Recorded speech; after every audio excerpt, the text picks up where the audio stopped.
Bonjour à tous, nous sommes donc le samedi 23 octobre 2010. Alors les vacances de la Toussaint sont là, la réforme des retraites a été votée au Sénat, cette assemblée inutile et non représentative, et les stations-service sont réapprovisionnées, et les consommateurs vont donc pouvoir consommer.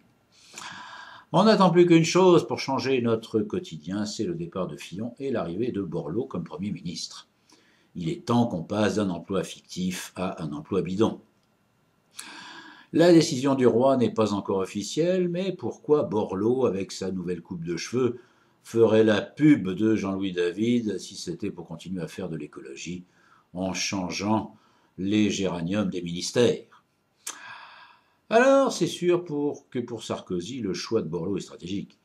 Une image sociale, le pote de comptoir qui refuse pas sa tournée.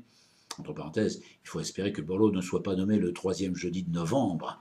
Ça ferait pas sérieux. C'est le jour du Beaujolais nouveau. Mais Borloo aurait pu diriger le Crédit Agricole. Il a un côté le bon sens près de chez vous. C'est Borloo qui, ces derniers jours, a fait le tour des stations pour vérifier qu'il y avait du carburant, même s'il n'a pas fait de commentaires sur la hausse des prix que se sont permis de s'octroyer au passage les pétroliers. Et puis quoi de mieux pour rapprocher un pouvoir agonisant de la France profonde qu'un homme politique qui a la réputation de boire son coup plus souvent qu'à son tour? C'est sûr qu'en 2012, quand Sarko se fera consoler par Carla pour sa cuisante défaite, il pourra toujours s'interroger sur la lucidité que provoque l'alcool et la bêtise que suscite l'abstinence. Dans un pays comme la France, c'est un minimum quand on ne veut pas s'isoler de ses compatriotes. On va sans doute nous ressortir ce que Borloo a fait pour le logement à Valenciennes, et puis aussi l'agence pour le logement qu'il a créée ensuite au niveau national, mais qui n'a malheureusement pas pu aller au bout de ses ambitions, faute de budget. Mais ce qui compte, c'est l'intention. On ne va pas chipoter. Et puis l'avantage pour Sarko, c'est que Borloo ne fait peur à personne. Il rassure. Il rassure le centre, il amuse la gauche et il conforte la droite. Borloo, c'est vraiment que des bonnes choses, avec de vrais morceaux d'humanisme dedans. Et puis un ancien avocat d'affaires qui a bien connu Bernard Tapie peut se targuer de connaître aussi bien le centre que le milieu et ses à côté.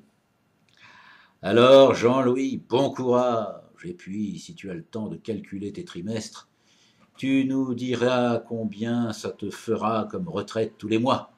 Ah non, c'est pas de la démagogie, c'est mon pognon qui sert à payer les retraites. C'est normal que je sois regardant. Aux États-Unis, les gens disent combien ils gagnent pour être situés socialement. Alors moi, dorénavant, en France, je vais demander le montant des retraites et demander le remboursement de tous ceux qui perçoivent plus de 5 000 € par mois.